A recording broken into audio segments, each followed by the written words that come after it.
السلام عليكم ورحمة الله وبركاته. معاكم مهندس محمد طاهر، وده فيديو جديد من قناة تعديلات الإسكان الاجتماعي ونموذج جديد من حي المجد في العبور الجديدة. ومعانا شغل جديد زي ما انتم شايفين، المطبخ وكمان الحمام. المطبخ زي ما انتم شايفين وسعنا المطبخ، ان احنا طلعنا بالحيطة بتاعة المطبخ في الصالة حوالي 40 سنتي، وفتحنا المطبخ امريكان زي ما انتم شايفين بطول بعرض المطبخ بالكامل. معانا 3 متر، ومعانا الجنب اللي جوه بقى اصبح شكل المطبخ زي ما انتم شايفين. وكمان عملنا ان احنا ضمينا بلكونة المطبخ على المطبخ، وبقت جزء اساسي من المطبخ.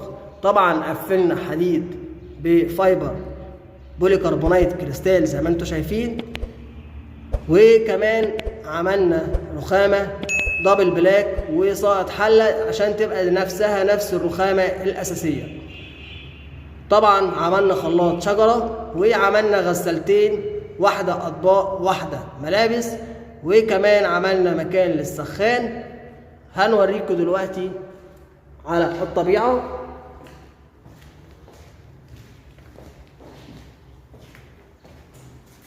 معانا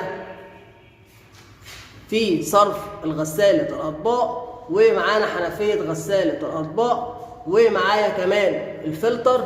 وهنا الجديد ان احنا عملنا حنفية ثابتة للفلتر من فوق. معايا هنا زي ما هشاور لكم دلوقتي، ده مكان الفلتر هيغذي للمكان اللي انتوا شايفينه، ومنه على طول مباشرة على الحنفية الأساسية. ومعايا هنا مكان السخان، ومعانا هنا الغسالة سخن وبارد. وطبعا عملنا شغل الكهرباء اللازم.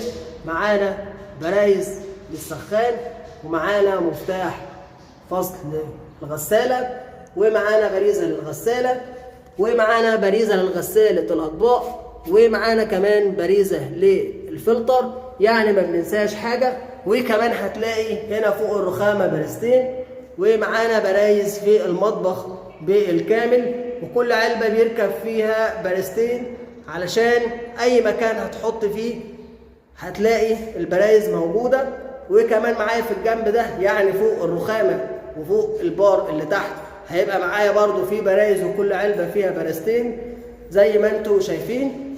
وكمان جلدنا الكاميرا بتاعة المطبخ بالشكل ده، وهنعمل فيها اسبوتات.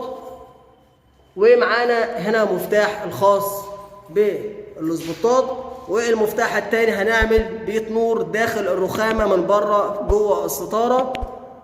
وطبعا معانا مفتاح الانارة الخاص بالمطبخ نقلناه في الاول اللي هو من هنا. وكمان معانا المفتاح الخاص، مفتاح الانارة الخاص بالبلكونة. وده كده كان شكل المطبخ. طبعا العرض بتاعه زاد وشكله اختلاف كبير. وطبعا وزعنا بلاط الديكور بالطريقة اللي انتوا شايفينها. وده كده شكل الحمام. نقلنا القعدة مكان البانيو، والبانيو مكان القعدة، وركبنا الاكسسوارات. وطبعا معانا بيبا تاتش، ومعانا الحوض. وطبعا غيرنا السيراميك بالكامل زي ما انتوا شايفينه عشان يطلع شكل الحمام بالشكل ده. وطبعا وسعنا دخلة المطبخ، واصبح شكل المطبخ بالشكل ده. لو عجبك الفيديو ما تنساش تعمل لايك على الفيديو، وتعمل لنا كومنت، وتقول لنا استفسارك رقمي على الفيديو. لو عجبك النموذج وعجبك التصميم كلمني، اي حاجة هرد عليكم، اي استفسار معاكم، اي تعديلات. كان معاكم مهندس محمد طاهر، ودي قناتي قناة تعديلات الاسكان الاجتماعي. استودعكم الله، والسلام عليكم ورحمة الله وبركاته.